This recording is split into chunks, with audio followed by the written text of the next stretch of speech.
The demolition crew had been at it for 3 days when the blade of the excavator struck metal behind a charred section of drywall.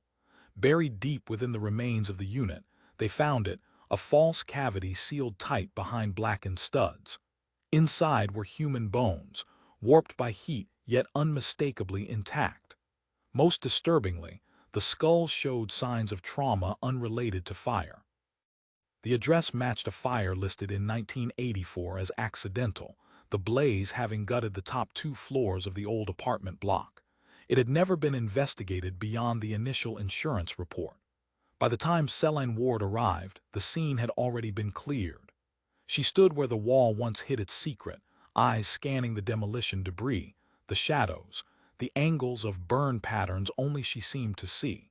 This was no accident. She had seen the same curved ignition points before in a different city under a different name. Back then, she had missed something. Now she was certain the killer had waited for her to come back, and under the floorboards of Unit 14, they found a note, signed and dated. The noise of demolition always brought ghosts. Not the kind that wailed or flickered in windows, but the kind that lived in silence, in fragments of memory sealed between bricks, in scorch marks no longer visible, in walls that once echoed with life. That morning the crew had not expected to stop. They had been 3 floors deep into the carcass of the old apartment block, clearing rubble and rebar when the operator hit something solid. Not concrete, not steel. It gave with a strange echo. The moment the foreman pried open the panel, everything changed. What they uncovered was a false wall, hidden behind decades of fire damage and renovation. A narrow cavity sealed tightly with rusted nails and reinforced from within. Inside were bones, curled as if asleep, some fused from heat, others disturbingly whole. The skeleton was not recent. There was no clothing left, only tiny metal fragments consistent with a zipper or button, and the curled remains of what had once been fingers near a scorched wood beam. Most telling of all was the skull. A fracture clean and deep ran across the parietal bone, a trauma unrelated to fire caused by blunt force. The address had a history, but not the kind that made headlines. The fire had occurred in 1984. It had been ruled accidental, attributed to faulty wiring and accelerated by the building's poor fireproofing. The original tenants had scattered. Insurance payouts closed the file. No bodies were ever recovered or expected. The unit where the remains were found had been vacant at the time of the fire, at least according to records, but the wall told a different story. By late afternoon, the local PD had sealed the site. Crime scene techs in white suits worked in silence, brushing ash from bone, photographing every inch of the space. When Celine Ward arrived, no one looked up. She liked it that way. She walked the perimeter, stopping only when she reached the edge of the old stairwell. From there she could see the blackened walls, the way the burn pattern curved unnaturally toward the cavity. Most would not have noticed. She did. Celine had once taught behavioral fire dynamics at the Bureau, before the collapse, before she took leave that turned into something else. It had been 3 years since she had touched a live case. When the unit called her this time, they expected a consult. She gave them more. She demanded full access. No one argued. Her fingers ran across the exposed framing, feeling for the arc point, the initial ignition. It had started lower than the report suggested, too low, and the accelerant marks were inconsistent with faulty wiring. This had not been a spontaneous electrical fire. It had been deliberate, calculated.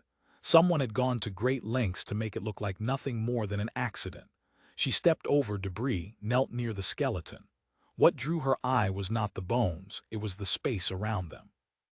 Clean in a way, controlled. The fire damage inside the cavity was less severe, as if someone had sealed it before the fire started, protected the remains to preserve them or to make a point. The medical examiner was still cataloging the bones when Celine found it, under the floorboards beneath a split joist, a slip of paper scorched at the edges but intact, handwritten, slanted script, black ink faded from heat. No envelope, no name. Just a short line and a date. You always knew it burned too clean. October 4th, 1984, she froze, not because of the words but because she had read them before. Years ago she had reviewed a similar note in a different case.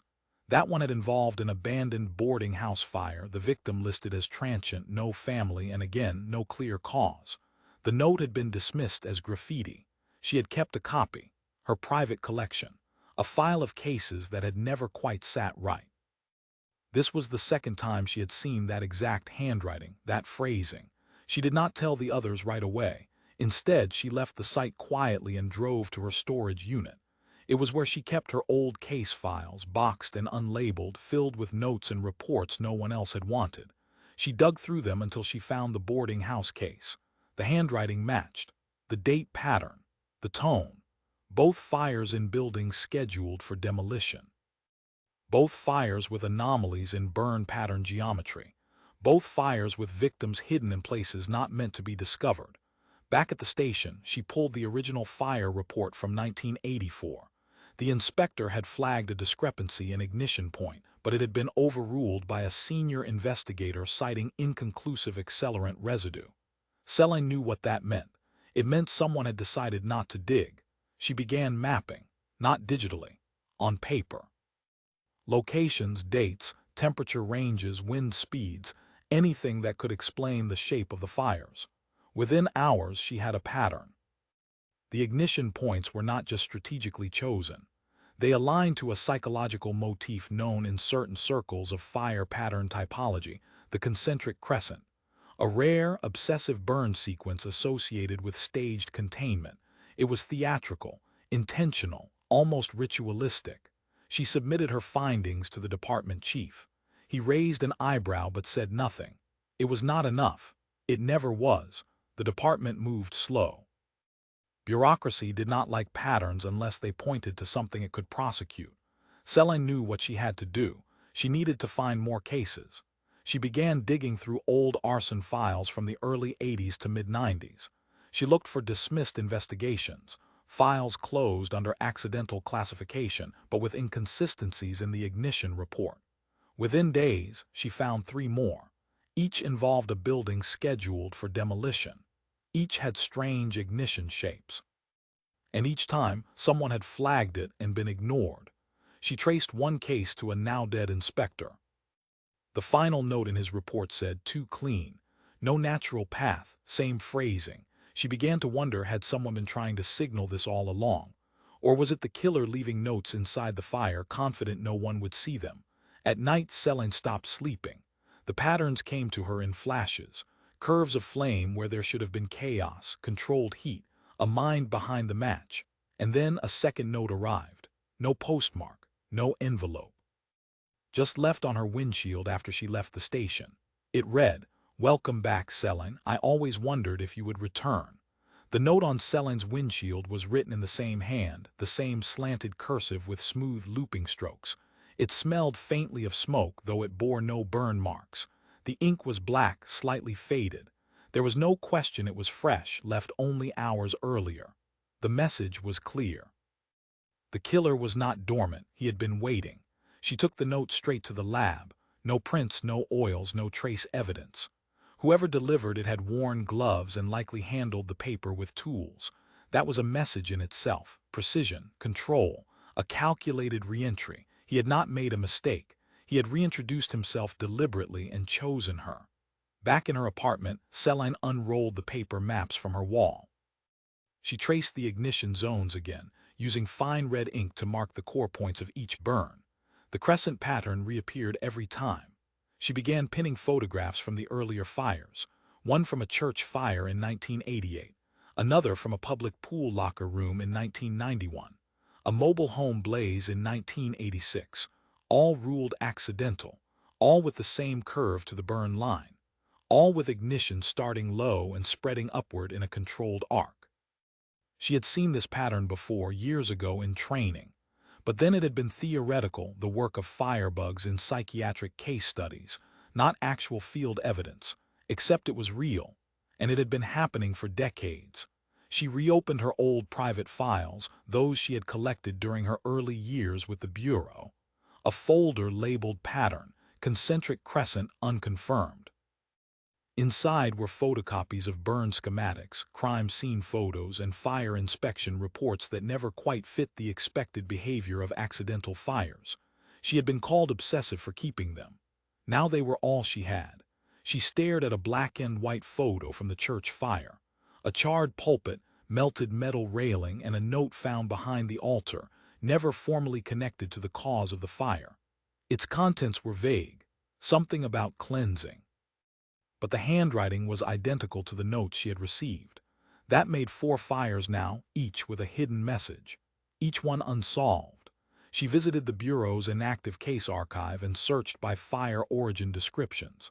She filtered for all cases labeled inconclusive accelerant and unexplained ignition. It was like pulling on a thread buried beneath stone. Case after case surfaced with subtle echoes of the pattern. Many had been buried under budget cuts, jurisdiction conflicts, or closed by default due to lack of suspects. But they shared something else. Almost all had original fire investigators who either changed departments or retired abruptly after filing their reports.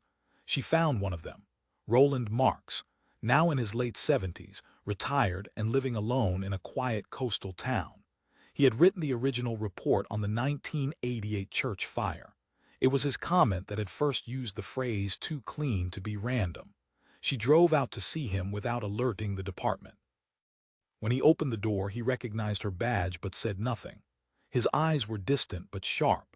Inside, he served tea without asking, as if expecting her. She laid out the files one by one. He looked at them in silence, occasionally nodding. When she brought up the note found in the church fire, his demeanor changed. He stared at it for a long time, then spoke. "I saw the pattern," he said. "I logged it, filed it, but nobody cared. They said it was just heat seeking upward, that I was chasing ghosts. So I stopped pushing." She asked if he had seen similar fires elsewhere. He nodded again, slower this time. "There was one in a music school," he said. 1985, burned out the practice wing. Nobody died, but I swear I saw the same curve in the ignition path, same odd residue, but it disappeared from evidence before I could send it out. Celine pressed him further, but he had nothing more, or maybe he simply had no more to give. She thanked him, left, and drove straight to the location he mentioned. The school building was still standing, now a community center. She got permission to access their records room. In an old filing cabinet beneath local newspaper clippings and attendance logs, she found a photo of the burned wall. It matched the pattern exactly, and taped to the back was something even more compelling. A facilities report dated 1 month before the fire, showing a repair order for an electrical short that had never been completed. The contractor listed had no address. It was a dummy company. The signature at the bottom was unreadable, but the shape of the handwriting, even just the slant, gave her pause. She returned to the station and cross-checked the dummy company. No incorporation record, no tax ID. It existed on paper for less than 6 months. That meant the killer may have used it as a shell to gain access. He had likely installed the ignition mechanism himself, disguised as a contractor. It was elaborate, patient, and it meant he had insider access, or at least knowledge of city repair protocols. It also meant he had been active far longer than anyone thought. The forensic team called her back that evening. While rechecking the cavity in the apartment block, they had found something lodged between the floor joists, a second set of remains. This time a child. The second body changed everything. It was smaller, tucked deep beneath the skeletal remains first uncovered behind the false wall. The bones were brittle, some fused by heat, others still loosely jointed. No clothing survived, but fragments of synthetic fiber clung to the rib cage, likely pajamas. The skull was cracked along the orbital ridge, possibly from collapse or trauma. The forensic team moved slower now, quieter. No one expected a child. Celine stood nearby, her hands folded, her eyes unmoving. She had seen remains before. But this was not a fire victim. This was a secret kept for decades, hidden beneath the body of another. Whoever had sealed that wall did so with deliberate care. They buried not just bones, but truth. She requested all files from the 1984 fire, tenant logs, maintenance records, insurance reports, anything that could show who lived in that building and who had been unaccounted for. The records were sparse. Digitization had not reached most property management systems in the 80s, and many paper documents were lost or misfiled. But one item stood out, a resident ledger showing that Unit 414 had been leased to a woman named Carla Baines. No forwarding address, no official move-out date. She was simply marked as vacated. Celine cross-referenced Carla Baines in missing persons databases. Nothing. No report filed. No family noted. But in the archived files, she found something else, a complaint form dated 3 weeks before the fire. It mentioned unusual smells, crying child yelling late at night. The complaint had been logged anonymously. The handwriting was shaky. The box marked follow-up was never checked. That led her deeper. She scanned through microfiche images from the local newspaper dated within 1 month after the fire. Buried on page 12 of one edition was a small, grainy missing persons announcement. No photo, just text. Riley Baines, age 7, last seen October 2, 1984, believed to have run away. If seen, contact authorities. Runaway. That label did more damage than most people ever understood. Once a case was classified as a runaway, the urgency dissolved. Resources vanished. And if the guardian claimed the child had behavioral problems, most departments filed the report and moved on. Celine knew that pattern too well. She requested access to Riley's dental records if any still existed. By some miracle, they did. A clinic near the apartment had retained paper files later scanned into state archives. Riley had been treated for a broken tooth the summer before the fire. The records included x-rays. She forwarded them to the coroner's office. They called her back less than 24 hours later. The match was conclusive. The remains beneath the wall belonged to Riley Baines. Celine sat in her car for a long time after the call, watching the empty street through her windshield. The rain smeared the world into gray. She thought of Riley's final moments. Alone, entombed with the body of an adult, possibly her mother. The wall had not just been a grave, it was a message. But to whom? A theory began to form, terrible in its simplicity. If Riley had been silenced, then so had Carla. But why? And why had no one looked for them? The building's maintenance logs offered another clue. A week before the fire, a service request was made for flickering lights and burning plastic smell in Unit 414. The request had been signed off by a contractor, the same dummy name that appeared on the music school records. That meant he had access, again. Celine began reconstructing a timeline.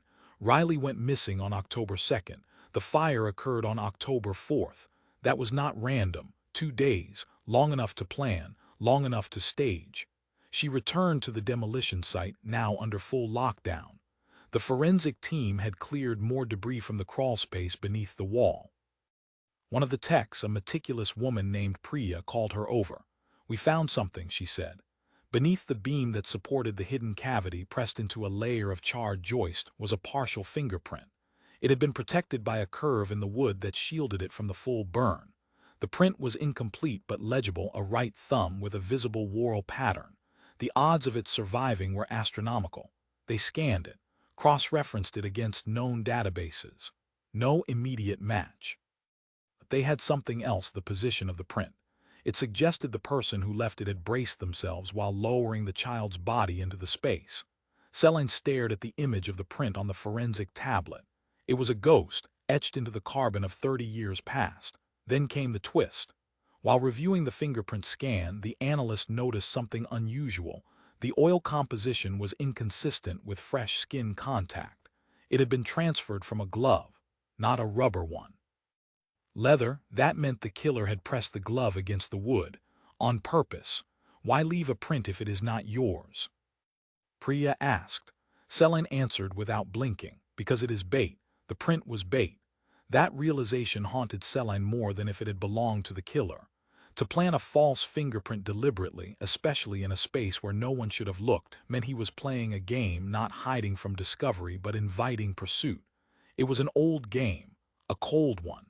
Back at the lab, she requested full analysis of the leather type. Grain, dye, stitching pattern, anything they could use to trace the origin of the glove. The report came back late the next day. It was high-grade cowhide, dyed black, standard tactical cut used in fire departments in the early 80s. Obsolete now. Discontinued. not sold commercially since 1987. That narrowed things. She searched for fire investigators, contractors, and inspectors active in the region between 1982 and 1987. Dozens of names surfaced. Most had aged out of relevance, but one case report drew her eye. It described a fire at a small warehouse scheduled for demolition in late '83. In the investigation notes was an unusual detail. A witness claimed to see a man in a black leather glove holding a clipboard outside the building minutes before the fire began. The man never came forward. No identity confirmed. The witness described him as average height, late 30s, clean-shaven, wearing city maintenance overalls. The detail was dismissed, written off as unreliable memory under stress. But the gloves matched, and the fire once again had the same crescent ignition path. Celine dug deeper. She tracked down the original report author, a man named Frank Ellison, long since retired. He had written only 2 fire reports during his short stint before switching departments. She reached him by phone. He was blunt but curious. "I remember that fire," he said, "because it was too clean. And the guy with the clipboard," the witness said he just stood there, did not run, watched the building burn. Celine asked if he had ever tried to ID the man. "I ran the description through city contractors and part-time inspectors," Ellison said. "Only one match came close. Guy named Nathan Bell, hired short-term to prep sites for demolition, disappeared after 1984. That name meant nothing to Celine. She searched city records. Nathan Bell had been listed as a subcontractor on 3 building prep projects, all within a 2-year window. All buildings later burned under accidental causes, and all within the pattern window. Then she found the death certificate, dated April 22, 1992. Cause of death, fall from scaffolding. Body cremated, no autopsy. Witness, none, too clean. She pulled the cremation records. They listed the remains as unclaimed. No medical examiner record, no dental chart, just a form filled out by a funeral home that no longer existed. It was a ghost identity. Someone wanted Nathan Bell dead on paper. She submitted a request to unseal background checks associated with Bell. Fingerprints were on file from a minor trespassing charge in 1979. The system took 48 hours. When the report came back, the prints did not match the ones from the wood beam at the apartment site. Of course they didn't, because Nathan Bell, or whoever had used that name, had either been an early identity or the first mask worn by someone much deeper. Celine created a timeline, a burn map, overlaying every known fire that followed the pattern. One more case appeared, buried in state archives. A mental health facility blaze in 1985. Cause, overloaded breaker panel. Only one fatality, a nurse on night shift.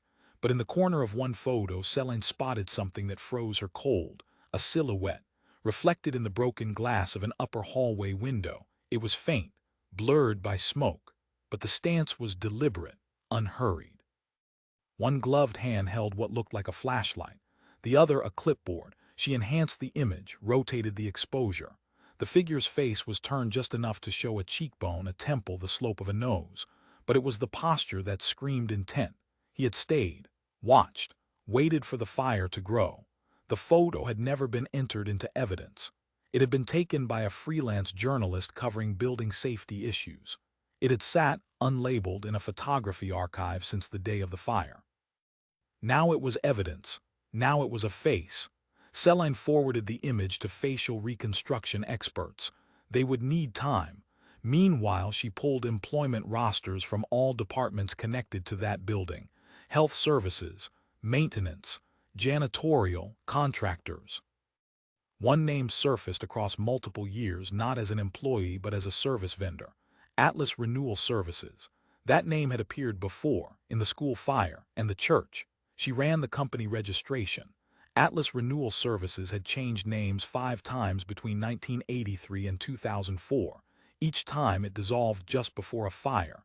Each time the listed agent was different, but the mailing address, always a P.O. box in the same district. Celine called the postmaster. Asked if any of the box registration cards had been scanned. They had not, but the paper copies still existed in storage. She requested all linked cards, paid for rush scanning.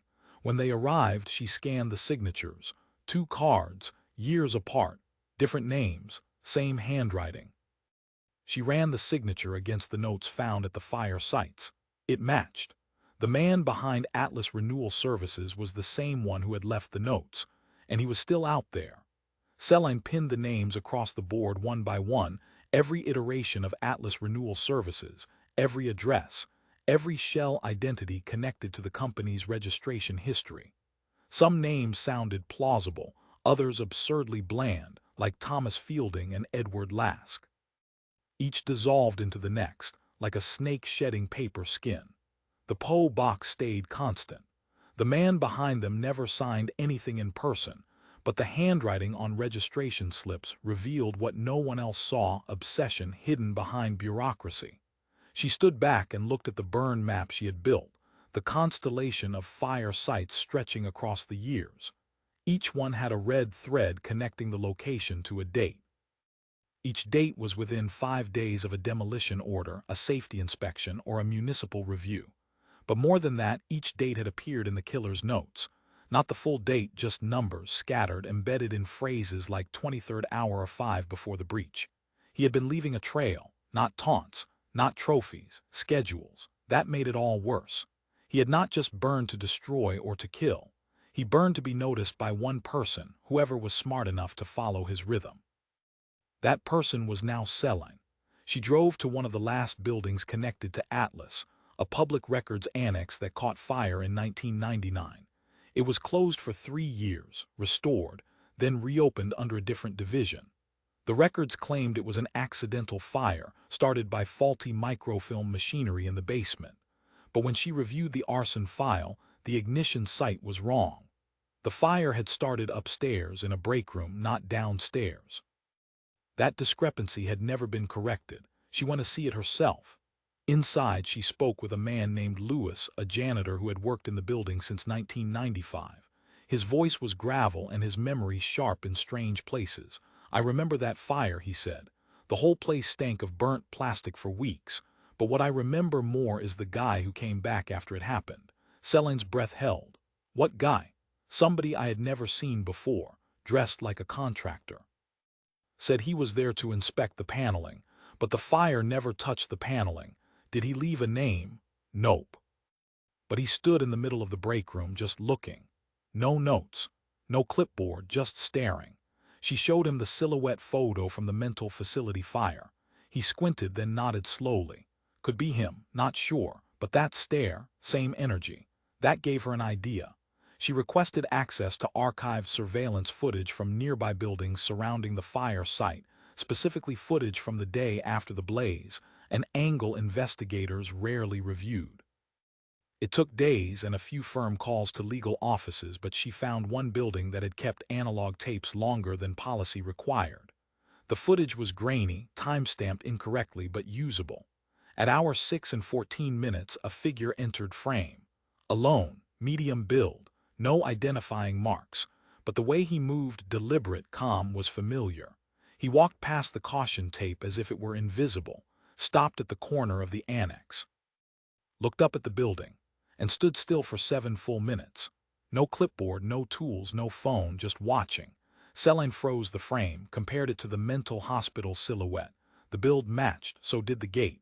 She zoomed in on his jacket. There on the chest pocket, barely visible, a faint logo, Atlas Renewal. She had her visual, not in the act, but near enough. She began scanning every burn site where surveillance footage might still exist, anything from 95 forward. 2 more sightings, always the day after, always alone. She shifted her focus. The notes had all carried vague timestamps. Numbers that had once seemed poetic or cryptic now carried intent. They were date markers. When she laid the dates from the notes over the burn map, 7 matches emerged, all within 3 days of the cryptic timestamps. She circled each match in red. Then she found a note recovered from the latest site, the apartment block. "You always knew it burned too clean. October 4th. That fire had happened on October 4th, 1984.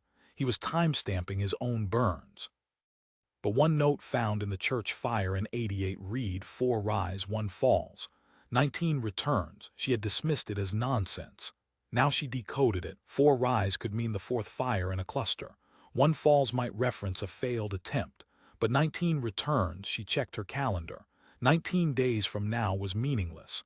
But then she checked 19 days from his last active date. It landed on September 3rd, only 3 days away.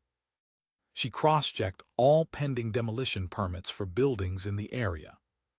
Only one matched the profile, a condemned museum wing scheduled for partial razing, and who filed the final pre-inspection. Atlas Renewal filed under a new alias. That building was still active. Staff worked inside. A small exhibit team and 2 janitorial contractors rotated on site. If his pattern held, the ignition would be staged somewhere no one expected, perhaps behind walls, under floorboards, even within the HVAC system. She contacted the fire marshal's office and requested a site hold. They resisted at first. The demolition permit was valid, no violations logged. She bypassed them and went to her bureau liaison. They approved a full forensic sweep. Celine geared up. She had 72 hours to find the match. The museum wing stood in silence. It had been closed to the public for almost a year, scheduled for demolition under structural fatigue claims. Still, the bones of it remained intact, hallways lined with faded plaques, locked glass cases filled with what little had not yet been moved or boxed. Dust hung in the filtered light like smoke waiting to exist. To most, it was just another forgotten civic space. To Celine, it was a fuse already burning. She moved through the corridors in silence, her steps soft, measured. She had clearance under pretext, listed as an independent fire inspector verifying deconstruction safety for the Bureau. The building manager had handed her keys without asking much. No one questioned official forms with government letterhead. She started with the lower floor, checking the walls along the west corridor. These had been reinforced in the early 90s and showed signs of internal patching. She tapped lightly along the panel seams, listening for voids. 2 sounded hollow. That was not uncommon, but one had scorch marks behind the painted edge, not visible unless under direct light. That caught her attention. She peeled back the panel's edge with a pocket pry tool. Beneath it, a shallow gap filled with darkened insulation and a faint chemical residue. She ran a swab, sealed it, and marked the sample bag. The smell was faint but recognizable: potassium chlorate, often used in improvised incendiaries. It was not spontaneous. It had been placed with intent. She moved next to the HVAC system. It ran low, beneath the support beams, with multiple intake vents throughout the wing. The airflow diagram matched one of the ignition patterns from a previous burn, a layout designed to carry heat toward specific exits. He always designed the fire to move, not just to destroy, but to perform. At the far end of the hall, an open maintenance access hatch revealed a control box, recently wired. She opened it carefully. Inside was a timing coil, standard analog mechanism, modified with a battery-powered ignition trigger. It was rigged to detonate a flammable gel cartridge once a circuit completed, likely set off by a motion sensor or vibration trigger. She stopped breathing. The wires were live. She crouched, assessed. The coil's burn trigger was connected to a passive sensor mounted along the side. It had already armed. The moment someone opened a specific door, one marked storage, with a brass handle, it would have engaged. She disarmed the coil. There were 12 seconds left on the timer. Celine sat back, the adrenaline cold in her limbs. He had rigged it to trigger with plausible timing, not while she searched, but as someone inevitably moved through that space as part of demolition prep. He was not just targeting victims. He was punishing buildings that outlived their purpose. She sealed the coil in an evidence bag and called in the Bureau's Explosive Ordnance Division.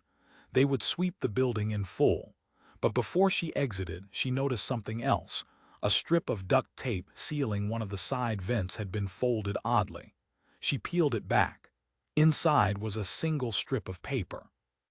Folded, weighted with a paperclip. The handwriting was the same.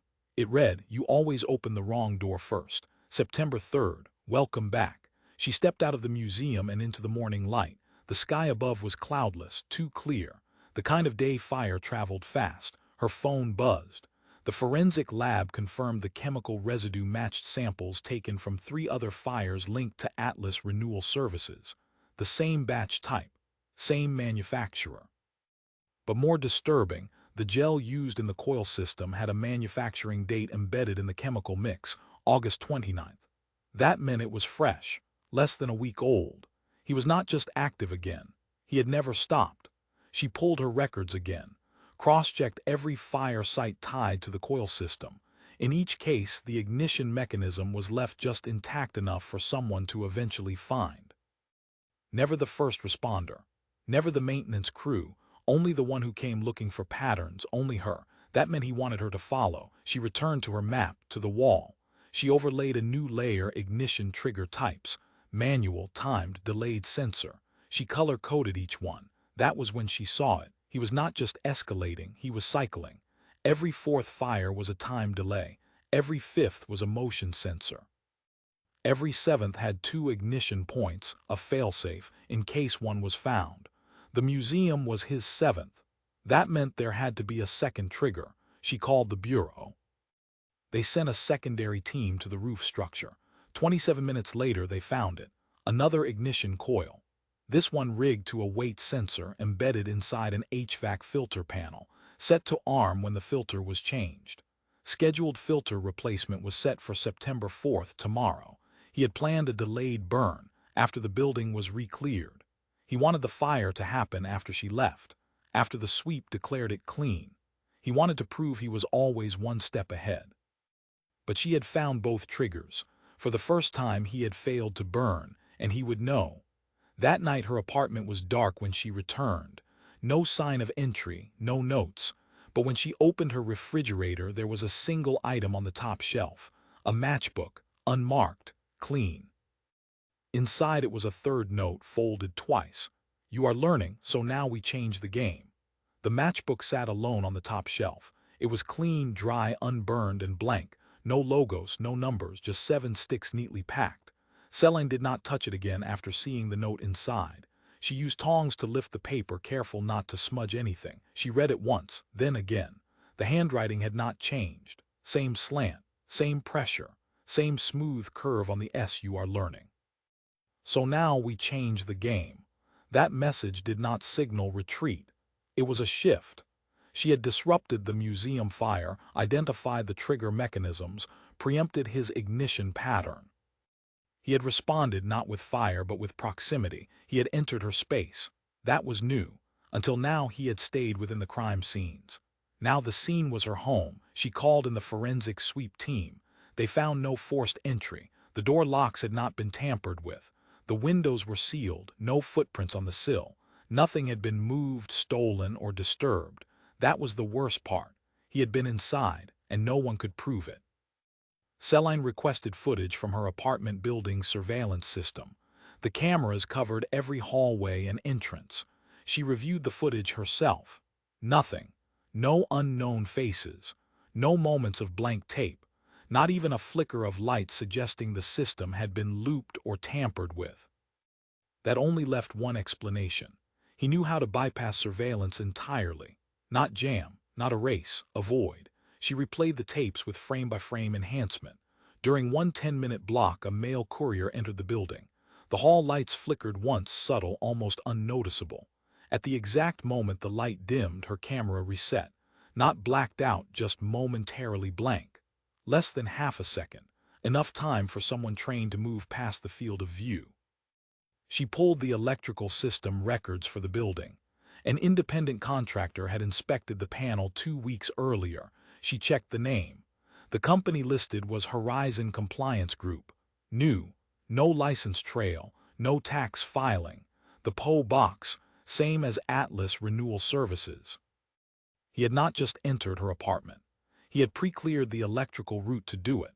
That meant he had planned it weeks ago, anticipating that she would catch up, predicting her escalation. He was not improvising. He was scripting. She opened her digital incident folder and activated a dormant tracking program she had designed in her bureau years, a localized anomaly detector that flagged unscheduled signal surges, passive network pings, and unknown Bluetooth devices. She set it to her building. At 3:12 a.m., it flagged a signal. An unknown device, low-band, military-grade, pinged a network less than 60 feet from her apartment. One of her backup laptops, left unused for months, suddenly responded to an invisible handshake. She froze. The laptop was still powered off, but it had a passive Wi-Fi card capable of handshake logging. It had responded without booting, which meant the other device had called to it. That was not a mistake. That was a test. She ran the trace. The signal originated from a rooftop across the street, 3 floors higher. She grabbed her field gear, logged the address with dispatch, and made her way there before dawn broke. The rooftop access door was propped open with a stone. Not a common one, a smooth river stone, too polished for city terrain. He had placed it there on purpose. A breadcrumb. She stepped onto the roof, scanning with her thermal monocular. Nothing lived, but one object gave a faint trace of residual warmth. A decoy camera, positioned directly across from her apartment windows. It was wired to a mobile battery pack and a signal booster. She removed the panel from the battery. The feed had been live-streamed to a private server. The account ID, her pattern in. Soon she copied the address, disconnected the stream, bagged the camera and the battery. There was nothing else on the rooftop. No footprints, no cigarette butts, no food wrappers, no evidence of occupation, just the signal. He had sat there days or weeks earlier watching her, not in real time, through her pattern, how she came home, when she opened windows, what lights she used, where she set her keys, which shelves she touched, how she stacked her notes. He had watched it all. She returned to her apartment and ran a silent scan for secondary bugs. 2 were embedded in the light switch panel, not recording, broadcasting short bursts of signal when motion was detected, enough to track her routines, map her time in and out. She removed them. Then she sat down and began a different kind of profile. He was trained, not just in fire, in surveillance, in entry-exit network mimicry. He had adapted to law enforcement protocol and preempted it, which meant one thing. He had once worn a badge, maybe not in her department, maybe not in arson, but somewhere at some point he had been official. And he had turned that training into ritual. His fires were not just messages, they were milestones. And now she was the destination. Celine had seen killers who were self-made, obsessives who learned through trial and error, who left chaotic trails of failures before refining their methods. But this man had never stumbled. From the earliest documented fire in 1984, he had operated with precision, confidence, and architectural fluency. His patterns had evolved, yes, but not his control. He had been trained. She turned her focus to where that training might have come from. In the 1970s and early 80s, fire science programs had been expanding across law enforcement and firefighting sectors. Arson detection, forensic flame dynamics, and tactical entry units often shared overlapping workshops. Many were short-term programs, with sparse record-keeping. Some departments had rotated instructors frequently, leaving paper trails thin and disorganized. She narrowed the search to regional academies and cross-agency arson units that had trained both law enforcement and civilian fire investigators. 3 emerged with suspicious patterns. Units where multiple fires occurred in buildings that had recently hosted training exercises. It was subtle, nothing definitive, but enough to catch her attention. Each training facility had logged accidental blazes within 2 years of its program's peak. 2 of those fires destroyed paper records. 1 collapsed part of a structural training wing. At the center of those programs was a man named Owen Rusk. He was listed as a certified trainer in both tactical ignition analysis and simulated demo burn coordination. He had worked with private sector safety firms and law enforcement agencies from 1979 to 1987. Then he left. No obituary, no license renewal, just gone. Celine found something else. In an internal memo dated 1984, Rusk had been named in a misconduct complaint. The claim came from a trainee, name redacted, who had accused Rusk of staging unauthorized burns during training exercises. The case had been dismissed, the records sealed. She managed to unseal them through bureau credentials. The trainee's name was Joseph Yates. He had joined the arson task force through a fire inspector apprentice program. The complaint, while vague, mentioned that Rusk had deliberately set live burn stages in non-controlled zones and disregarded containment policy. Yates had filed the complaint in July. In August, he vanished. 3 weeks after the report, the warehouse where Yates was last assigned caught fire during a routine inspection. He was never found. The fire was ruled accidental. Celine dug up the original scene photos. Same curved burn pattern. Same ignition points, a two-stage arc with center pull designed to appear electrical. Yates had been erased by the very signature she was now chasing. She dug deeper into Rusk. No criminal charges, no interviews, but his name reappeared in an unrelated fire equipment donation list from 1986. The recipient was an unregistered training facility, one not listed in city records but mentioned in a local firehouse newsletter. A photo accompanied the article. 6 men. A plaque, a charred doorframe. Celine stared at their faces, blurry, out of uniform. No names listed. She enhanced the photo. There, third from the left, the posture, the chin, the slightly downward gaze. It was not confirmed, but it matched the silhouette from the fire site photos. The man on the rooftop, the reflection in the glass. It was him, standing beside Owen Rusk. She pushed further. Requested archived training rosters from the academy that once employed Rusk. They had only 1 year scanned, 1982. The year matched the article date. 3 names stood out. One belonged to a recruit later killed in the line of duty. Another had changed professions. The third was blacked out. A privacy seal had been placed on the record by court order. That was uncommon, especially for fire training rosters. She appealed for clearance. The Bureau took time. Meanwhile, she cross-referenced all fires between 1982 and 84 in the county where the photo had been taken. 2 fit the profile. One was a school boiler fire. The other, a real estate office blaze, had no ignition source ever identified. Both had been ruled insurance fraud, though no charges were filed. Both fires happened within 1 mile of where Rusk had last been assigned, and both buildings had been inspected by trainees before burning. Celine printed the photo, placed it on her board. She marked the man beside Rusk. If it was him, if that was the killer, then he had not just learned from Rusk. He had learned how to hide from those trained to find him. And now he was testing her, to see if she had learned enough to see him fully. The Bureau's response arrived just after sunrise. The sealed name on the 1982 training roster had been cleared for release under investigative exemption. Celine opened the file slowly, already suspecting what she would find. She scanned the PDF, eyes locking on the line halfway down. Name, Ellis Marek. Status, Certified Training Officer. Owen Rusk. Discharge date, May 17, 1984. Remarks, license revoked following administrative review. The name was unfamiliar, but it would not stay that way for long. Celine ran a search through state employment databases. Ellis Marek had held temporary roles in 3 jurisdictions, listed as fire risk assessor, building prep consultant, and most commonly, code compliance contractor. His licenses ended in 1987. No renewals, no forwarding employment, but the addresses he had used on forms overlapped with fire sites in her investigation, and one detail stood out. Marek had filed a report in early 1986 regarding insulation flammability in a civic theater, a report that had been flagged for poor documentation. The building burned 6 weeks later. The ignition pattern there had been a near-perfect match to the one Celine had found in the museum. The coil, the duct seal, the chemical accelerant. All matched.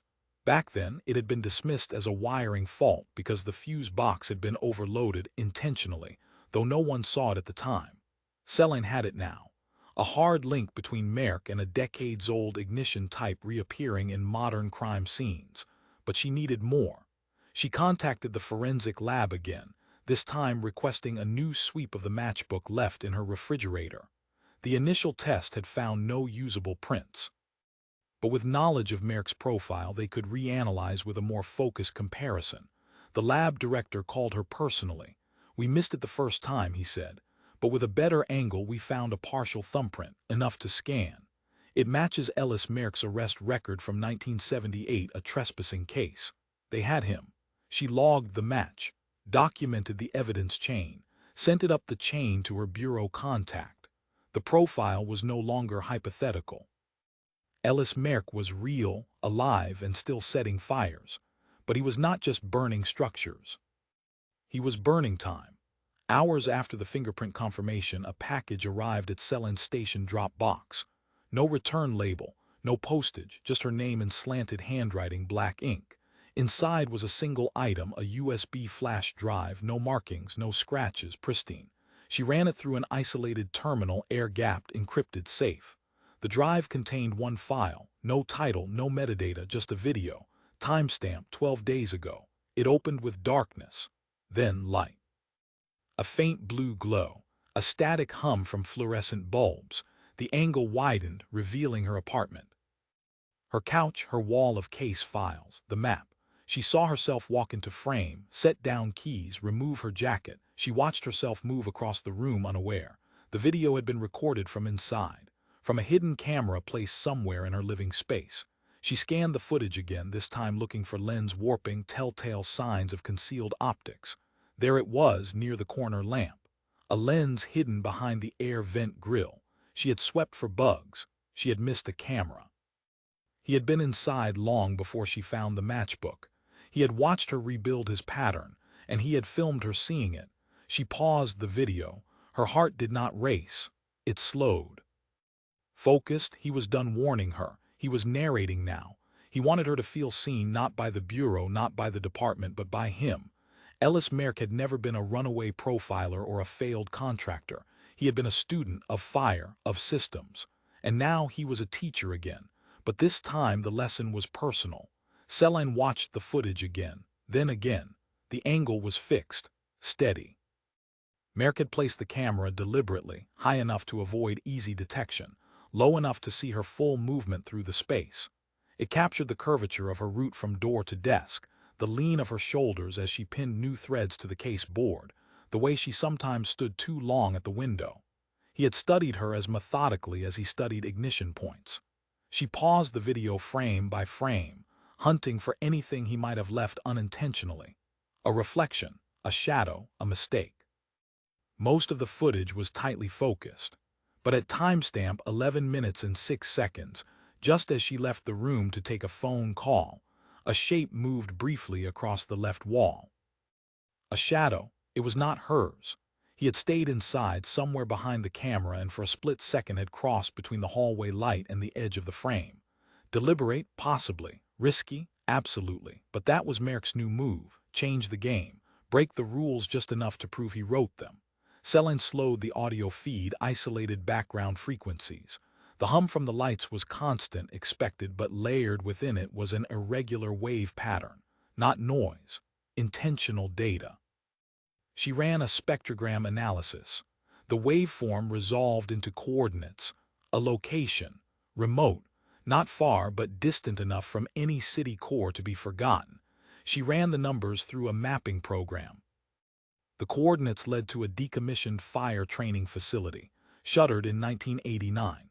It had been part of a tactical fire simulation program, abandoned after a budget scandal and subsequent structural issues. Celine had never been there. Never even heard of it, but Merck had. She drove there alone, logged her location with dispatch but requested a stand-down order unless a code was issued. She wanted silence. She wanted focus. The facility stood like a fossil, bones of metal and charred brick reaching into a sky that threatened rain but never delivered. The gate was rusted but unlocked. Her boots crunched over broken glass and wind-blown leaves.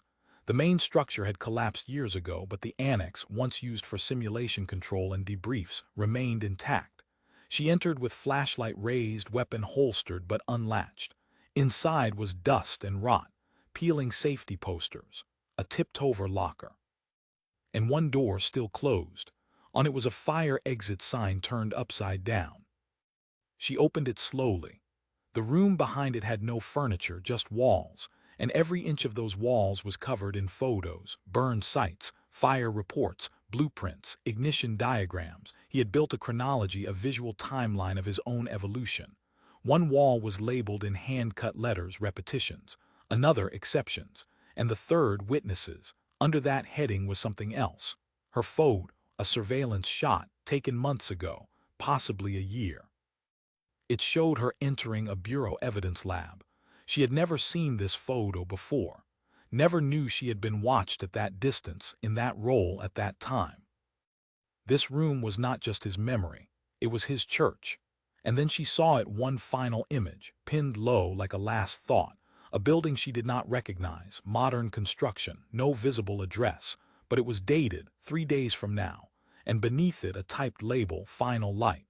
Celine returned from the abandoned training site with the photo clutched in a protective sleeve. The image was sharp, printed on high-grade paper, its colors unnervingly crisp. The structure it depicted was modern, clean lines, glass panels, brushed steel framing, unlike any of Marek's previous targets. There were no signs of deterioration, no scaffolds, no condemnation tape. This was not a ruin awaiting fire. This building was alive. She scanned the image into her system and ran an architecture match. Within minutes, the results surfaced. The building was a recently completed public transit hub, opened less than 6 months ago. High traffic. High visibility, multiple access points. It operated 24 hours a day. It was the opposite of every Marek site before. That meant only one thing. He had inverted his ritual, no longer targeting the forgotten, now turning toward the visible. She pulled the architectural blueprints filed with the city's building department. It took time and credentials, but she gained access. The schematics revealed a central atrium, multiple structural layers, and most crucially a tiered ventilation system routed through the mezzanine and ceiling beams. The design created vertical corridors that, under the right conditions, could produce a chimney effect, pull heat upward, amplify flame spread, and simulate a flashover event. It would kill quickly, silently, efficiently. Celine requested access under emergency review, citing a credible threat. The Bureau granted immediate clearance. She assembled a covert sweep team and entered the facility under the cover of night, when civilian foot traffic was lowest. They began with the structural seams, HVAC access, utility closets, floor panel junctions. She followed Marek's habits, anticipated his angles.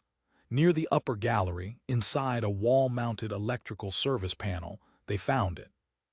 A timed ignition coil, just like the museum, just like the theater.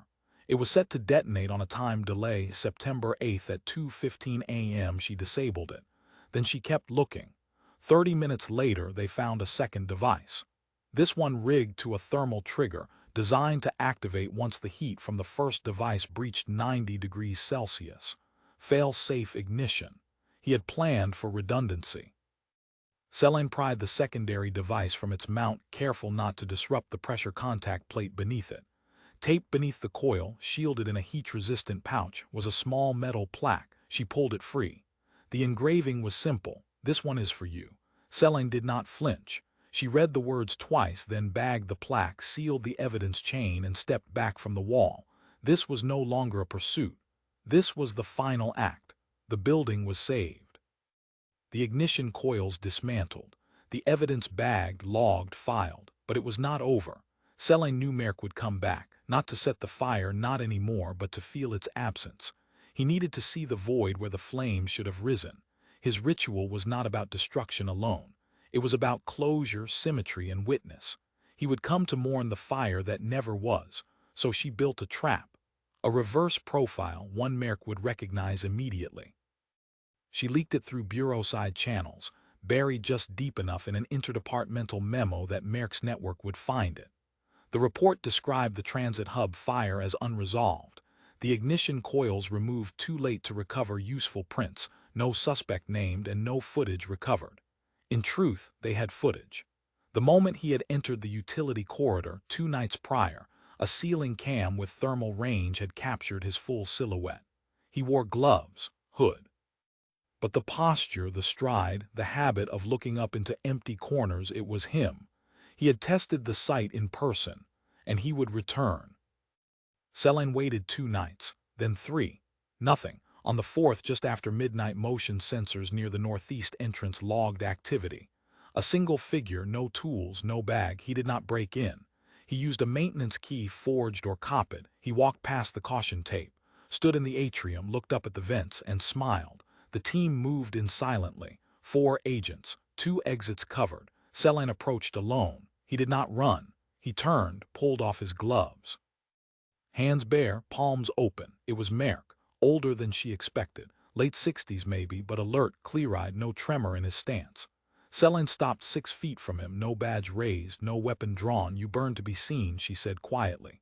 Marek tilted his head. "Everyone burns for something." His voice was dry, even almost conversational, like he had waited years to finally say it aloud. "You changed the pattern," she said. "Why?" He looked past her to see if you would follow. Silence fell. Behind her the team watched. No one moved. Celine reached into her coat slowly and removed a single photo, the one from the training center. Marek beside Rusk, the group of 6. "You were trained to prevent this. Why the inversion?" Marek smiled faintly. "Rusk taught systems, but he never taught consequence. Fires leave truth behind. They do not lie, people do. You made yourself invisible. I removed what did not matter." He stepped back once, raised his hands again. No sudden moves. "I wanted one question answered," he said. Celine waited. "Did you ever see the first fire?" She frowned. "The first confirmed one was in '84. "No," Marek said softly, "the first one you missed." She stared at him. He did not explain further. They cuffed him quietly. He offered no resistance, no plea, no further words. In the bureau van on the record, he remained silent.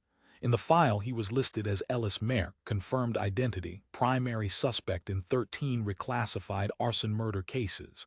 His record closed the file, but not the question. In her apartment late at night, Celine pinned a blank square to the board. No photo, no date, just a label, unknown fire.